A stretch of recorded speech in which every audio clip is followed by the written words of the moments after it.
Where's my magical guitar? Sabi ko, ihagis mo eh. Hindi ko sinabing halata magic nga eh. So ayun po, natuturuan ko po kayo ngayon ng guitar tutorial sa kanta ko na Ox Lang Ako. So sa kanta na to, you only need a few chords. Let's start with the verse. The verse natin, kailangan na natin ng dalawa. Hindi tatlo, dalawa. Dalawang chords lang po ang kailangan natin. Anong chords po yun? C9.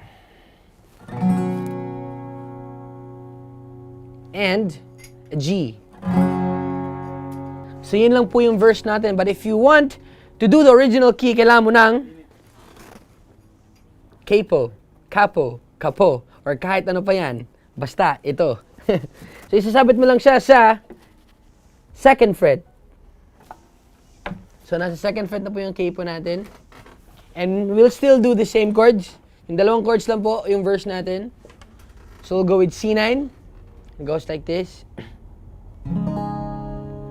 Saan na to patungo? So balik po ulit. Hindi ko na kasi alam. Hinahanap ang sagot sa akin. Hindi ko na kasi alam. So yun lang po yung verse natin. So yung palakpakan naman tayo dyan! Pumalakpak kayo! Alright. So yun po yung chords ng verse natin. Dalawa lang po siya. So all throughout the verse, dalawang chords lang. And yung kas-kas naman, sobrang simple lang. You go with so,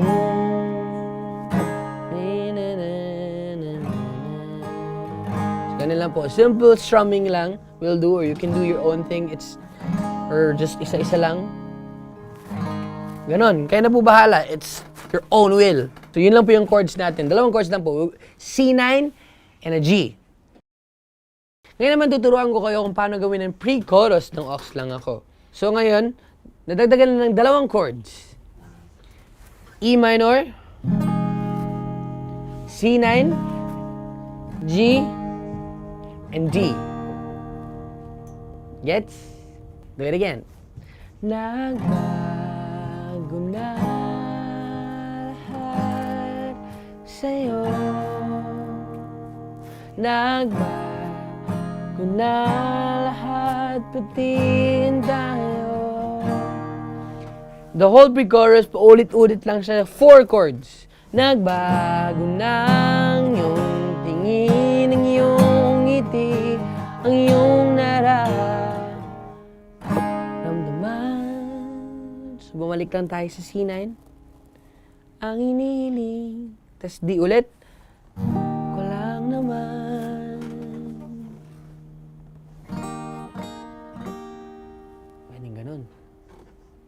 Tapos sa chorus natin, babalik lang naman tayo sa verse na chords. Pero may mas konting hinanakit sa puso.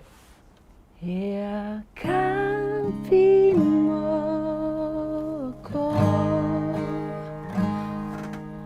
kahit hindi na totoo maintindihan naman kita.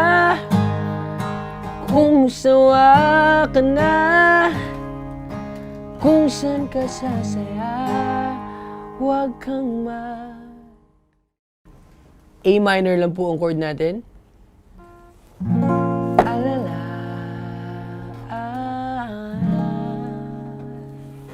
bumalik na po tayo. Ox lang ako.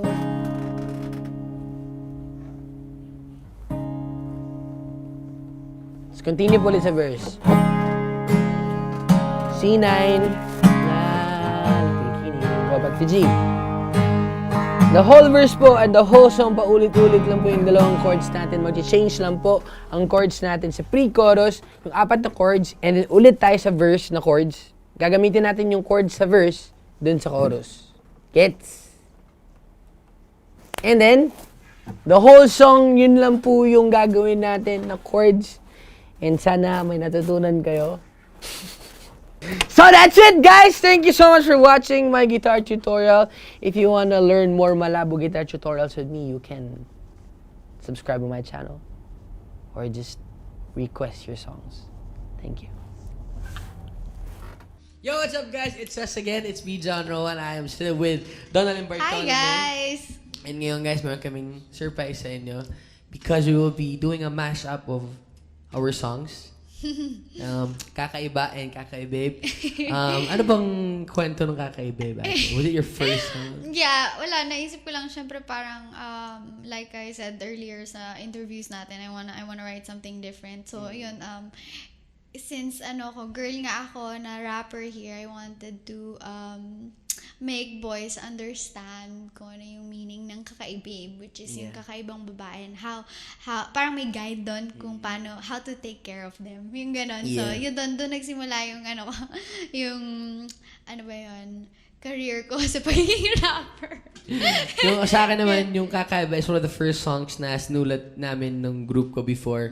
Which is also one of the first songs na nagpabago din talaga ng career ko, naging stepping stone and everything. Sobrang favorite ko din talaga itong kanta na to. And of course, I want to give credit to like the writers na kasama ko dito. Flo G, Boss One, and of course, Costakli for the song. And can't wait people to hear our mashup. I know, right? It's crazy. Cross fingers. Kasi kakaibabe, kakaiba. Kakaiba. So yun, medyo connect siya. So ngayon, ima-mash up So sa kanya, gusto niyang sabihin na ingatan niyo yung mga babaeng Kakaibabe. Kami naman, gusto din namin sabihin na mahirap sila hanapin. Pag natagpuan, ingatan. Yes. Right. Okay. Do this? Oh my God, kinakabahan ako. Okay. Swerte mo kung mapagbibigyan, ingatan mo pag-ibig ng isang kakaibabe, kakaibabe, kakaibabe. Kasi mahirap hanapin ang isang tulad mo. Sa tagal ng panahon ngayon lang nagtagpo. Di ko na to palalampasin pa. Cause baby girl, ika'y kakaiba. Natagpuan o pagkawalan, minsan lang makahanap ng isang kakaibabe, kakaibabe, kakaibabe. Simple, walang arte, brande lang siya lagi. Pagkakasundo ng puso't utak niyo ay grabe. Kayang sumabay sa trip ng inyong tropa. Siya pa yata makakatalo sa'yo sa Dota. Di ka pahihirapan pa akyatin na ligaw. Kahit ang kaya mong ipakain lang ay isa. Huwag kang magkakamali na pag-isipan siya ng cheap. Wala lang talagang kaso sa kanya kung mag-jeep. Marunong maglaba kahit wala sa itsura. Di na niya rin kailangan pa pumustura. At kahit na kanino mo dalhin at pakilala na GGB ang lahat sa galing niya makisama. Di na nakala, di na mumulis ang cellphone niyan. Pero magloko ka lang lagot at mapepektusan. Oo, magaling siya makipagbiruan. Pero kaso hindi paglalaruan. Swerte mo kung mapagbibigyan, ingatan mo ang Pag-ibig na pag-ibig isang kakaibabe, Kakaibabe. kakaibabe. Kasi mahirap hanapin ang isang tulad mo. Sa tagal ng panahon ngayon lang nagtagpo. Di ko na to palalampasin pa. Baby girl, ikaw kakaiba. Natagpuan o pagkawalan, minsan lang makahanap ng isang kakaibabe, kakaibabe, kakaibabe. Hey there, baby. Gusto ko lang na malaman mo na you got me crazy. Ako'y baliw na baliw sa'yo. Kakaiba ka, baby. Kakaiba ka, baby. Kakaiba. Oh. Di mo siya maririnig, humingi ng tawad. Mararamdaman mo na lang at magugulat at gagaan ng loob. Kaya siya ay walang katulad. Di siya yung babae na masasabing tipikal. Dahil mismo ang ugali at ganda sa matuta. Noon yung pagkatao ay higit sa pisikal. Swerte mo kung mapagbibigyan, Ingatan mo ang pag-ibig ng isang kakaibabe, kakaibabe. Kasi mahirap hanapin ang isang tulad mo. Sa tagal ng panahon ngayon ang nagdago, di ko na to palalampasin pa. So baby girl, ikaw kakaiba. Huwag ka wala, minsan lang makahanap ng isang kakaiba. Kakaiba, kakaiba. Kasi mahirap hanapin ang isang tulad mo. Sa tagal ng panahon ngayon ang nagdago. Pag natagpuan, huwag pagkawalaan.